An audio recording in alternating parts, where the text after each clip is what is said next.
这个乡村要有那个都市的风气的气息，所以我联想到这个事情，建这个图书馆那个意义最好，所以我父亲在世的时候，我也跟他提过这个，他也是赞成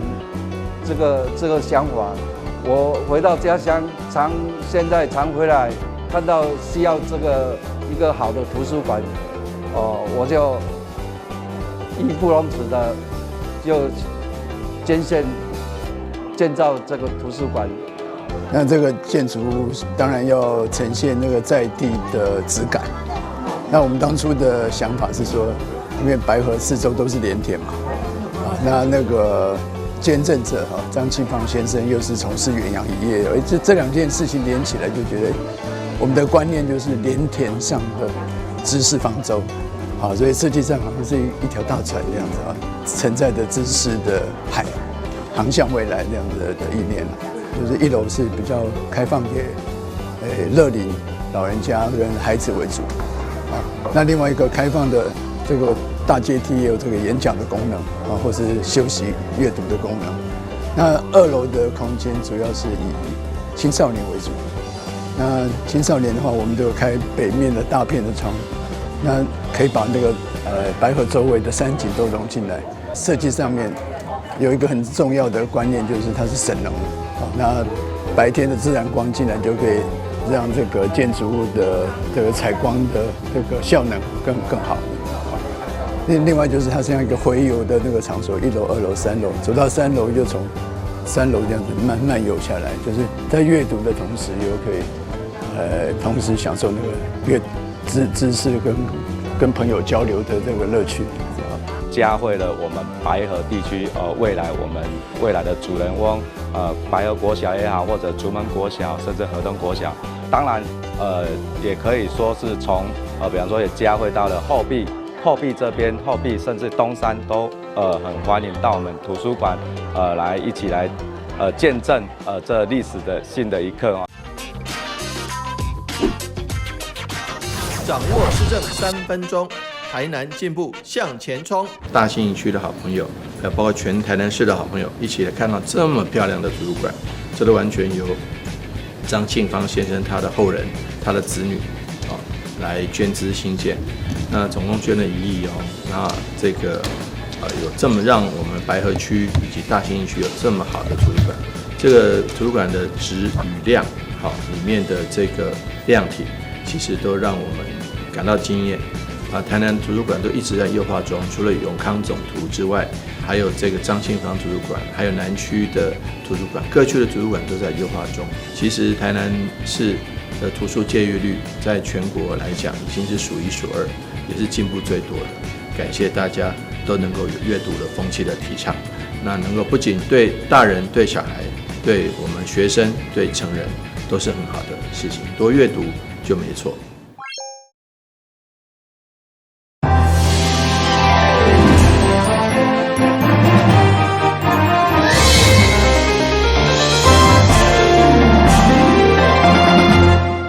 了是讲嘅，欢收看8月31号的中嘉台南电新闻。今日拄好8楼台南安平甲安南区一透早就出现济中水，尤其伫安南区土城，这个月已经是第3摆淹水，所以议员蔡立青紧急要求水利局到现场会勘，呼吁政府重视，嘛要求马上规划设计城南排水设施甲土城抽水站，希望彻底来解决淹水问题。当时淹的啊？早起我6点起来，6点通啊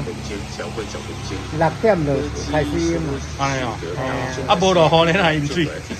哎呀，海水倒悬。31号的8楼，阁拄着苏拉风台外围环流，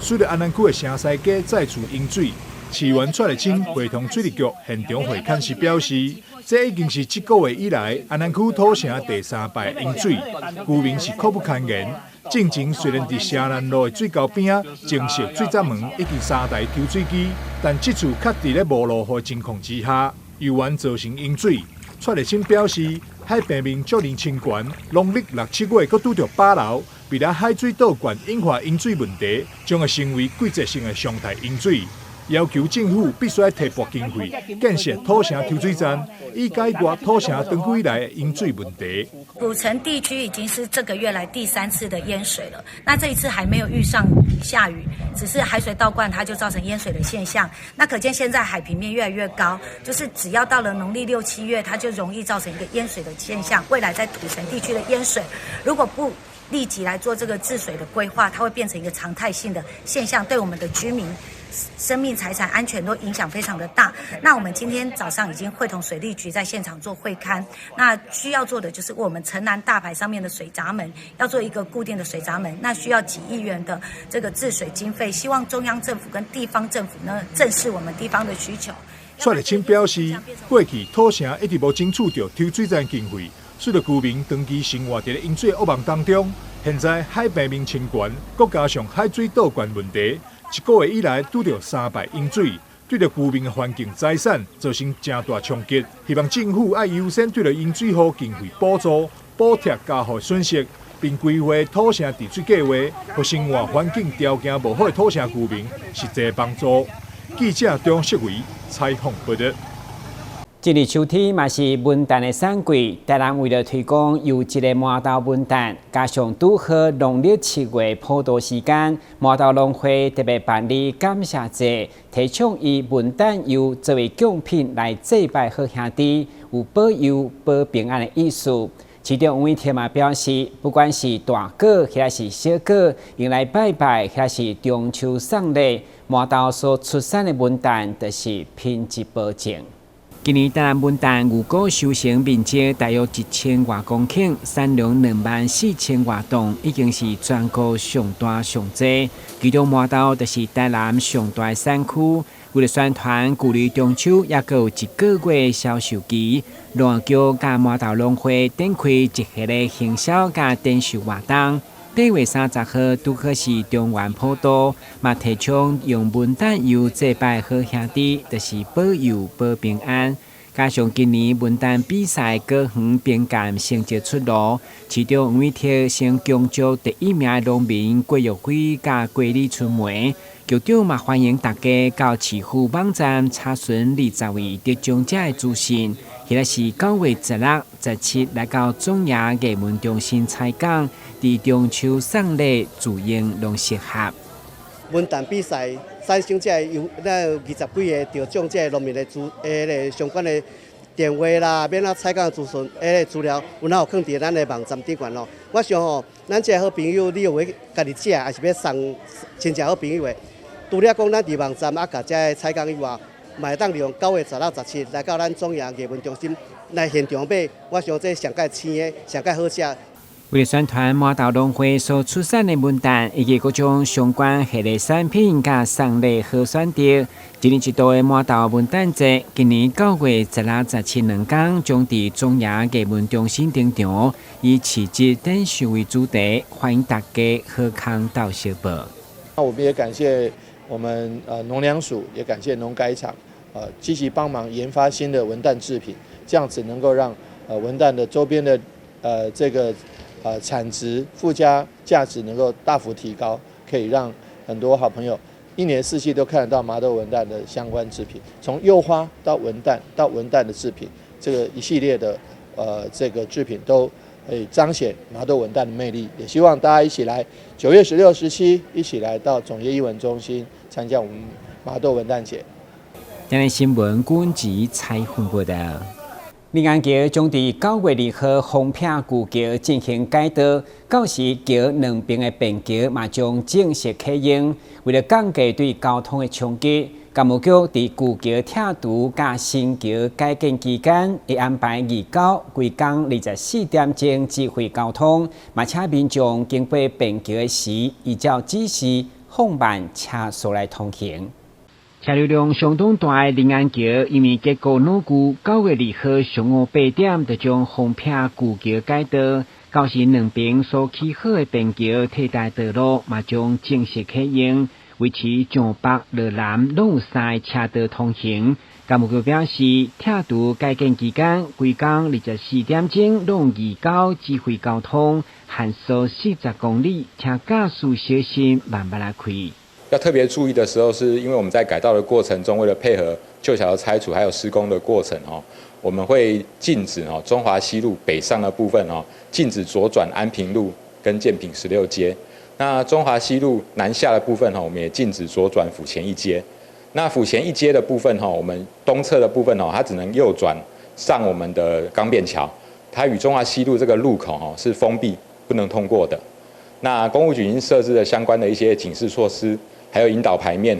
借此请各位用路人能够配合通行这样子。两桥改建预计2024年底完工，所以这段期间驾驶一定要遵照相关的引导加警示的设施，将交通的冲击降到上低。当然，新桥改建以后，除了确保桥梁安全，庙底高度压悬1.2公尺，嘛是配合温和优准的水上观光。有关我们这个临安桥改建之后呢，那大概它的宽度大概是维持现况大概32.4公尺。那主要它改建的效益大概是它的桥底的部分，它会抬高，比现况大概高1.2公尺。那配合以后，我们运河整个游船下面有一些游船能够通过，那能够打造我们整个运河的一些清水的一些设施带动地方的观光跟未来的一些发展该工程难得是当时交通部长林佳龙任内答应专业补助5亿，除了应付交通安全，嘛要重现温和观光新的愿景。今日新闻军局采访报道。大台南公车故事馆为了让各中小甲幼儿园学生认识交通安全，特别在参观教育主题馆的时，规划坐公车的体验，嘛借此鼓励民众利用大众运输。这摆总共举办60场，将近有1000人次参与，备受好评。因应疫情过后旅游的风潮，大台南公车故事馆举办台南公车体验坐车的活动。对3月开办以来，总共完成60场次，包括各中小甲幼儿园，甚至老龄的阿公阿嬷，将近1000人次来参与，大受民众的好评。我们第一次是带着2个班的孩子，我们一起搭乘公车，然后我们到麻豆的公车故事馆，还有我们搭乘小菊的巴士，然后我们到那个龙田车站附近的龙田茶厂，我们带孩子们去观光看水圳。好，那我觉得这样子的体验活动非常棒，因为虽然现在孩子们住在台南，但是他们其实很少搭公车出门。好，那有这样的机会，让孩子们可以进到真实生活里面，然后体验公车怎么做哈，比如说公车的礼仪，他们会知道，上车之后要先礼让老人家，或者是要先往后面走。好上下车的时候怎么付款，这都是孩子们学到非常宝贵的经验。好，那因为我们知道学习不是只在教室里哈，我们希望带着孩子走出教室，体验真实生活的才是学习的最重要的地方。31号下午加开最后一场，回馈曾经参加体验坐车活动的学校，北区文贤国中的师生，到大台南交通教育主题馆来参观，并且举办成果发表会。央局办理这个公车乘车体验活动在今年112年度总共办理了60场补助了60个班级，利用公车或者有的甚至利用火车来用公共运输来做班游或者是参访或者是体验这个公共运输的游程非常的有意义因为现在的小朋友老实说在学校都是家长接送平常出外也可能也是都使用私家的汽机车所以透过这样的活动呢，来让小朋友能够知道公共运输要怎么使用使用的相关的礼节，还有要怎么自行查询时刻自行查询路线，然后搭车的方法让大家都知道有公共运输这样的选择，让这个教育能够向下扎根。那也鼓励这些年轻的小朋友未来也都可以自行利用公共运输来从事他们每天的活动。市府交通局副局长熊万英表示，公车是上接近市民生活的交通工具，透过省官校的合作，除了会用的坐公车的体验向下来接近，伫个体验馆还佫有扩充实境的 VR 体验，让学生会用的实际体验骑机车，或者是开公车应该要注意什么款的事项，台南新闻林根采访报道。先休息一下，马上回来新闻现场。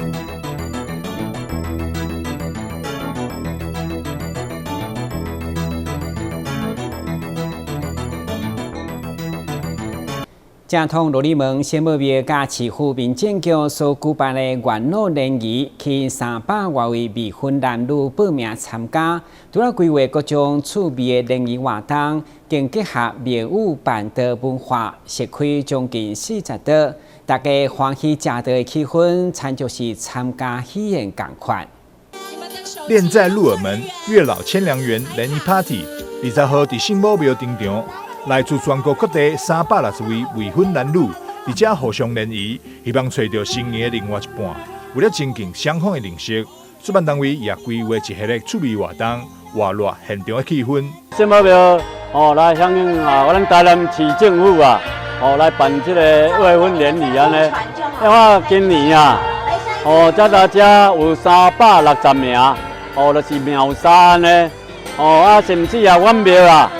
这正10天内底，一天拢接几啊通电话，几啊10通拢来报名，拢甲讲客满，甚至有公阿嬷，要带着因孙来报名，拢客满。主办单位也伫这次的联谊活动内加入了庙宇宴席文化，就参照是为参加联谊活动的朋友规划了一场喜宴同款。市长委体也专程前来祝贺，希望大家拢会当找到好对象。我们这一次。北塞宫扩大举办，第一次是60对，对，里面有27对，这个继续配对已经配对成功，深入交往。今天有180对，3倍那也希望至少要90对，能够谱出这个美丽的恋曲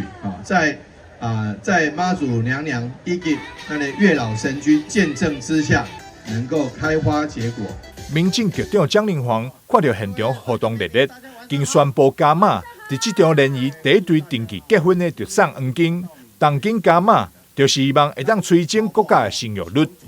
记者张世伟采访报道。台南市艺术禁区今年迈入第13档，将伫9月到12月，伫桂林、将军、白河等10区来轮流登场，展开大型的户外演出。表演内容有音乐剧、戏剧以及马戏团等等，相当多元，邀请民众小少来看表演。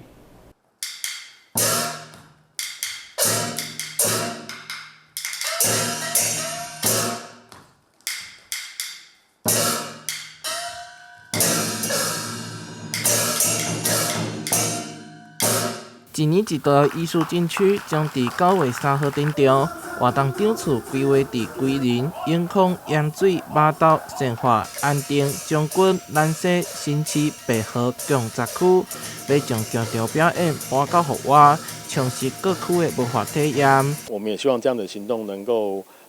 把艺术活动带到我们台南的不同的行政区基本上赶快我们透过4种不同的艺术的表现类型，音乐啦、戏曲、戏剧、马戏。那9个团队一起，那共同把不同的这个艺术表演的形态那分享给大家。台南市府持续落实文化宾馆，推动在地艺文扎根，到达已经累计办理367场次，超过26万人次参与，成果非常的好。在去年参与艺术禁区的活动的时候，就有家长说，他的孩子看着艺术禁区长大。现在已经18岁了，所以听到这些家长的一个回响，其实让我们都非常非常的感动。这次由有人神鼓开幕演出，后续有新传歌戏、福卡福尔摩沙美戏团、台湾豫剧团等9个国内外知名表演团队，再来为期3个月精彩演出。台南新闻社会采访报道。根据基督病院康翠照护中心表示，全国45岁以上有糖尿病人口的盛行率大约12%。在患者当中出现脚溃疡的盛行率嘛将近3%，已经造成大医医疗成本的提高，严重的甚至要骨卡。所以提醒患者伫康翠的卫生照护一定要特别注意。基督病院康翠照护中心最近接到2位糖尿病的病人，因为康翠无做好清洁的照护，造成康翠哪来哪严重，甚至长喙去互鸟鼠咬顶。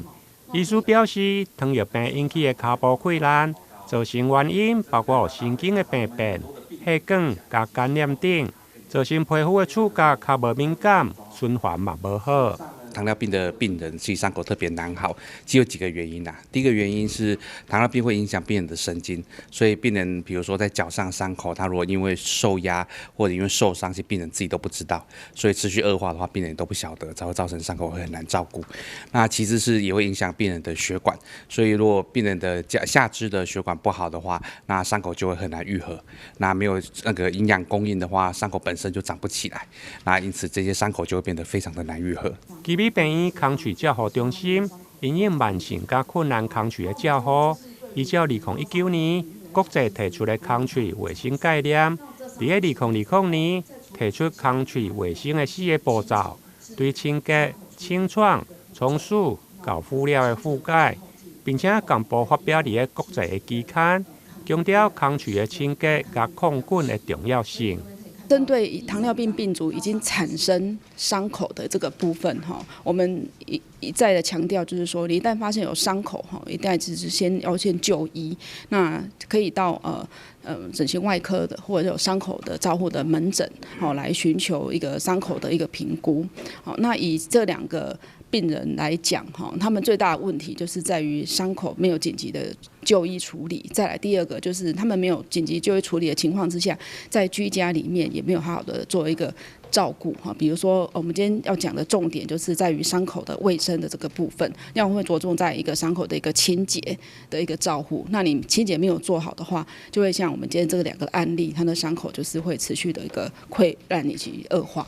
基督病院康翠照护中心自成立以来，协助病人修复糖尿病足的康翠，透过跨专业领域团队来提升照护的品质。6年来，总共协助过数百名糖尿病足的康翠照护。台南新闻林根采访报道。唔知你敢有听过皮克球？伊伫台湾算是真新兴的运动项目。其中高雄就一群热爱皮克球人士组成委员会，积极来推广甲培训选手。同时，伫政府支持，嘛争取着练习的场地，因因将前往澳洲比赛，希望为高雄摕下好成绩。皮克球的球像桌球，但比较大一些，还有很多洞。拍子的拿法像网球，但拍子上没有网线。球场的大小和羽球一样，但网子没有那么高，只有90公分高。好，那匹克球其实就是拿了比较大的桌球拍，在羽毛球打网球，所以它一个运动项目结合桌球、网球、羽球。皮克球在欧美地区相当流行，但引进台湾只有6年多。几位热爱皮克球的人士聚在一起默默练习，到国外参加比赛也获得不错的成绩。最近更在高雄市议员陈美雅和运发局的支持之下，争取到练习场地。高雄市没有一座皮克球场地，那当我接获到这样的心声之后，我就开始争取。所以高雄市的第1座皮克球场地，就是在我的手上去争取到的，在我们的辅仁路上。那第2座的皮克球场地会在旧中山国小。在陈美雅议员的努力争取之下，以及运发局的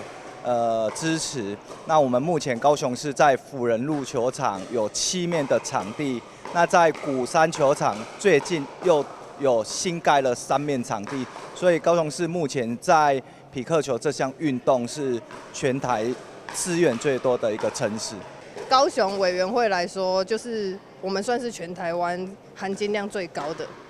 对，就是刚好我们协会的4大教练也都是出国比赛也都是有不错的成绩。匹克球其实很好入门，一下子就能够上手，而且老少咸宜。高雄市匹克球委员会也培训了一群18岁以下的青少年，希望能够将匹克球运动往下扎根。当初第一次接触是在光华国中啊，那个时候是 Danny 教练让我接触到啊，原本我是打羽球的啊，后来发现其实它跟羽球还蛮像的，所以就国小没有打羽球，国中就继续打匹克球。跑的范围比较大啊，然后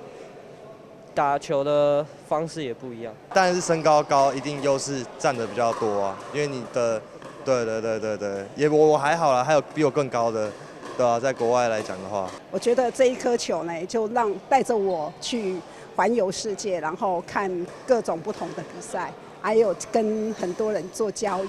流。最近选手们勤加练习，准备前往澳洲参加太平洋匹克球公开比赛，和世界各国人士交流球技。想着过去的表现，希望这一次也能够为高雄市拿下好成绩。那我本身比较擅长的可能就是反拍的部分，反拍截击的部分，这是我比较擅长的部分。但是要当个全面的球员，必须在自己不足的球技要有所提升，所以这也是我们每天会在不同的球馆去做训练的一个最大的一个原因。高雄有一个那么好的场地，然后也可以拟定一个暑期的集训计划，然后可以让这些各级别的选手都有可以更好的运动表现。希望把这项运动，往下扎根。 投入在校园里面。匹克球看似简单，但还是有很多技巧可以相互较劲。委员会期许有更多人投入打匹克球的行列，未来更能够列入亚奥运正式比赛项目。高雄匹克球，赞！高雄匹克球 No.1！ 记者苏焕君、赖昌邦高雄报道。感谢收看8月31日的中嘉台南电视新闻，我是郭文杰，咱再会。